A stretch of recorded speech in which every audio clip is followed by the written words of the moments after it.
बिस्मिल्लाहिर्रहमानिर्रहीम। सैयदना अबू हुरैरा रज़ी अल्लाह अन्हु बयान करते अल्लाह सल्लल्लाहु अलैहि वसल्लम ने फरमाया, जब इंसान सजदे वाली आयत पाठ कर सजदा करता है तो शैतान अलहदा होकर रोता है और कहता है, हाय अफसोस, इस इंसान को सजदा करने का हुक्म दिया गया, इसने सजदा किया, बस इसके लिए जन्नत है, और मुझे सजदा करने का हुक्म दिया गया लेकिन मैंने नाफरमानी की, सो मेरे लिए आग है। हदीस नंबर 2010 मसनद अहमद। सईदा आयशा रज़ी अल्लाह अन्हा कहती हैं कि रसूल अल्लाह सल्लल्लाहु अलैहि वसल्लम कुरान के सजदे में ये दुआ पढ़ा करते थे, मेरे चेहरे ने इस ज़ात के लिए सजदा किया जिसने इसे पैदा किया और अपनी ताकत और कुव्वत से इसके कान और नज़र को खोला।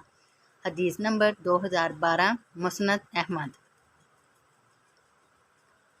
सैयदना अबू राफ़ी रज़ी अल्लाह अन्हो कहते हैं कि मैंने सैयदना अबू हुरैरा रज़ी अल्लाह अन्हो के साथ नमाज इशा पढ़ी, उन्होंने सूरह इंशिकाक पढ़ी और इसमें सजदा भी किया। मैंने कहा, ए अबू हुरैरा, ये कौन सा सजदा है? उन्होंने कहा, मैंने अबुल कासिम सल्लल्लाहु अलैहि वसल्लम की इब्तिदा में सजदा किया था, लिहाजा हमेशा मैं ये सजदा करता रहूँगा हत्ता कि मैं आप सल्लल्लाहु अलैहि वसल्लम से जा मिलूँ।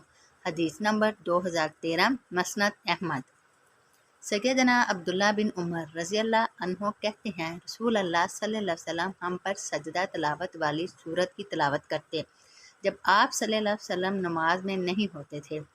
फिर जब आप सल्लल्लाहु अलैहि वसल्लम सजदा तिलावत करते तो हम भी आप सल्लल्लाहु अलैहि वसल्लम के साथ सजदा करते, हत्ता कि हम में से बाज़ अफराद अपना माथा नीचे रखने के लिए जगह भी नहीं पाते थे।